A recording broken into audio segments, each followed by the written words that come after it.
Beleza, rapaziada? Paz e bem. Vamos mais uma aula nossa, né? Estamos no capítulo 4, na formação dos reinos absolutistas. E hoje nós terminamos esse módulo falando sobre a formação da monarquia inglesa. Vocês podem consultar o texto a partir da página 266 à página 267, beleza? Nós já falamos sobre a formação das monarquias ibéricas, Portugal e Espanha. Na última aula falamos sobre a formação da monarquia francesa, onde nós colocamos como grande marco central dessa monarquia, né, a formação dessa monarquia, a Guerra dos 100 Anos, né, e pontuamos o grandioso e luxuoso Palácio de Versalhes e seu monarca absoluto, o rei Luís XIV, conhecido como Rei Sol.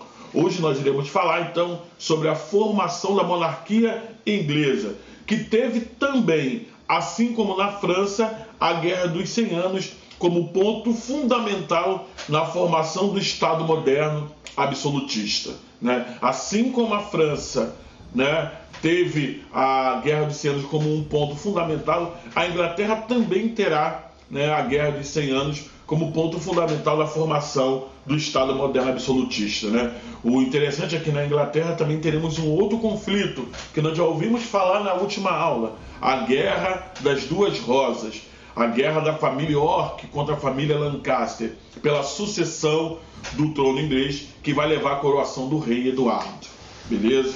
Né? Não podemos esquecer, meus queridos, que a sucessão do trono inglês enfraqueceu a Inglaterra, abrindo então meios para a vitória francesa na Guerra dos 100 Anos. Né? Eles estavam no meio da Guerra dos 100 Anos contra a França, então quando há esse problema na sucessão do trono inglês, esse problema enfraquece a Inglaterra, facilitando então a vitória e a hegemonia dos franceses na guerra, impulsionados ali pela jovem, pela heroína Joana d'Arc. Né?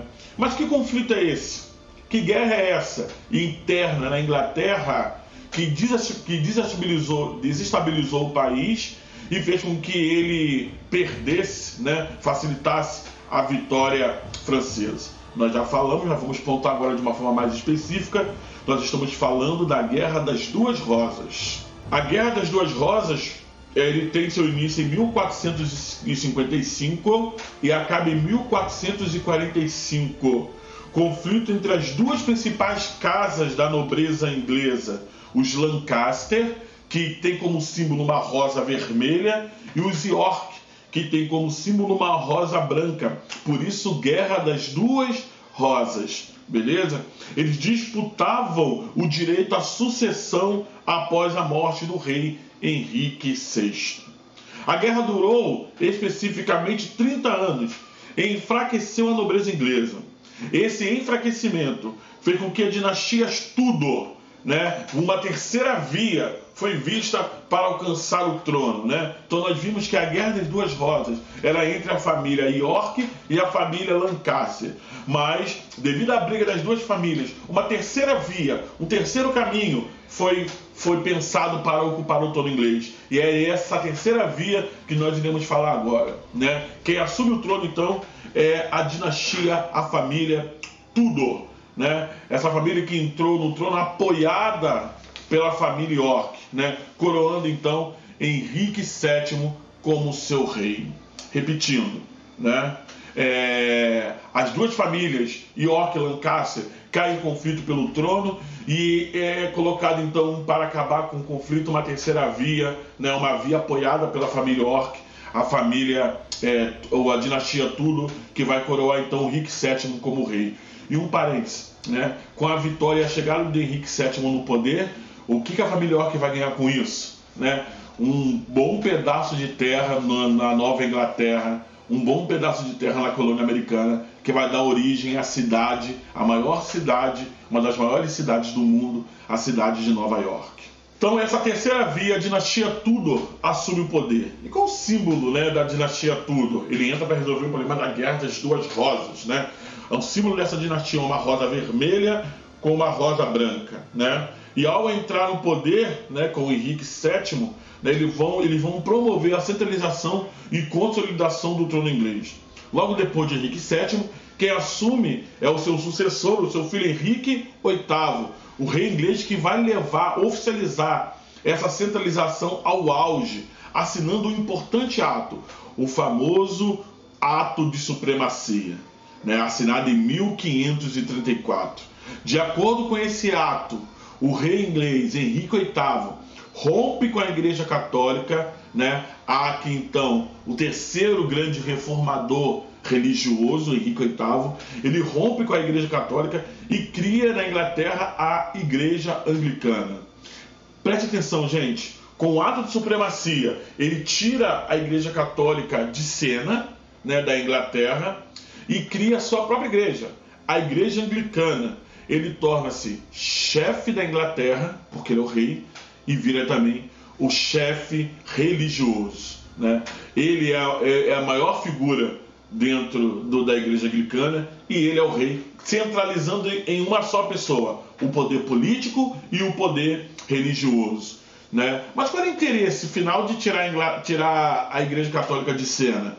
Com esse ato, ele vai acumular as terras e riquezas da igreja para o seu trono.